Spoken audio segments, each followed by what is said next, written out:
Hi again.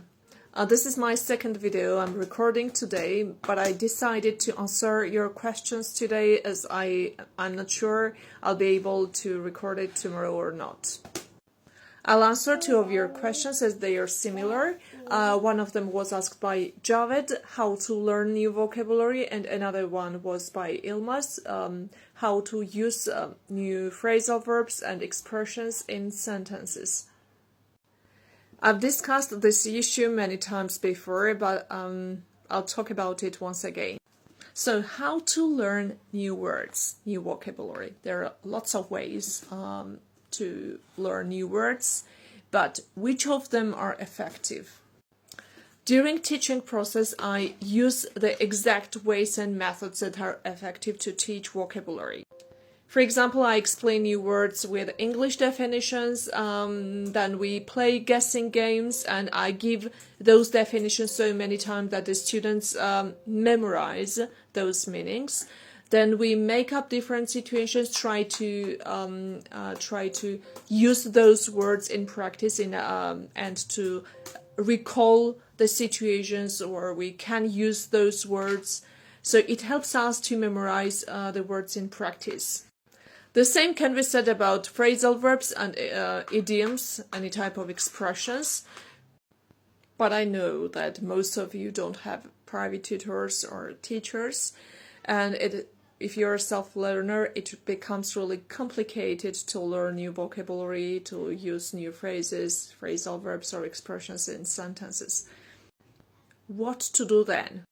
The only thing you mustn't do is to take dictionaries or word books or just vocabularies and try to learn new words, new expressions and phrases from the books and just to memorize them.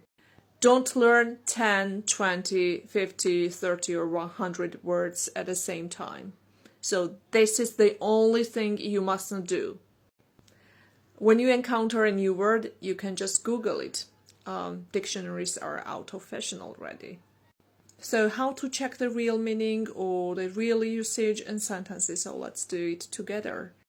You just go to Google and you will type the phrase or idiom, for example, stab my back. And you'll type meaning. Yeah, stab my back meaning. Or if it is a word, then you can type fabulous meaning or something.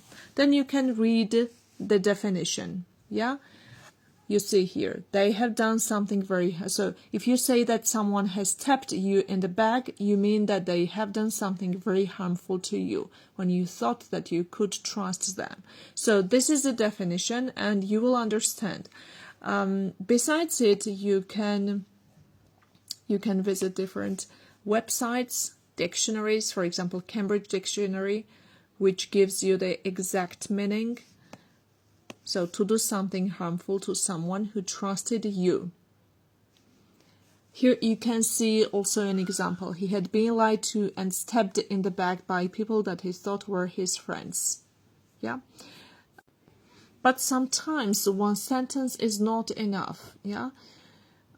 So we can just type the idiom here and write, for example, stab my back in sentences, in a sentence or in sentences.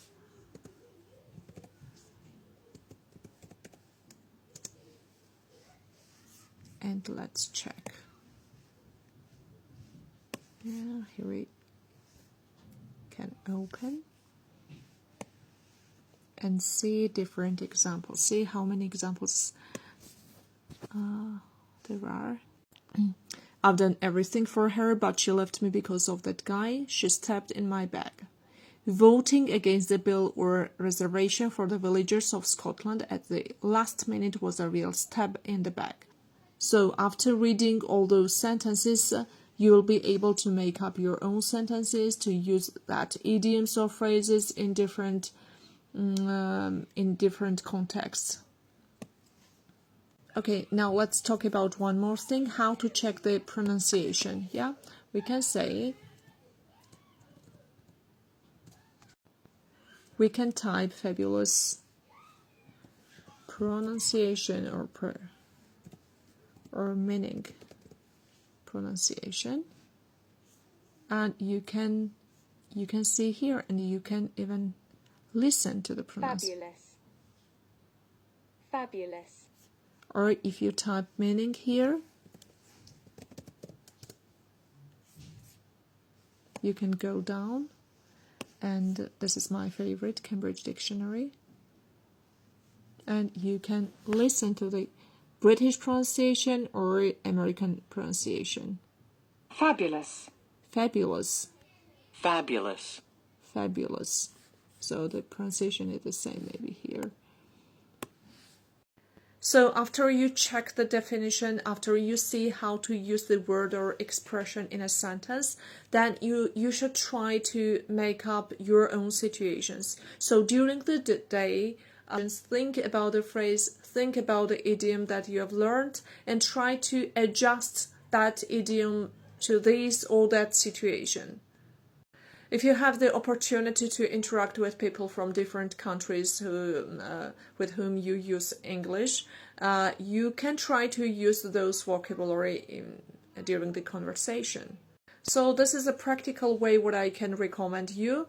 If you take dictionaries or your notebooks where you have written lots of words and you try to repeat and repeat those words many times and daily, yeah, you will learn some of them. Most of them will be forgotten, but you won't know the exact usage in practice. So don't use that method. Now let's say briefly. So go to Google, type a word or a phrase or an idiom, and write this word meaning. Okay? So go to the dictionary, check the pronunciation, repeat several times. Then you can type the word or the idiom in different sentences, read all the sentences, realize them well, and try to make up your own sentences and try to use them in your situations or use them just with your friends. I hope that my suggestion was satisfactory for you, and for more questions you can leave comments on my posts. I'll try to answer them. Bye.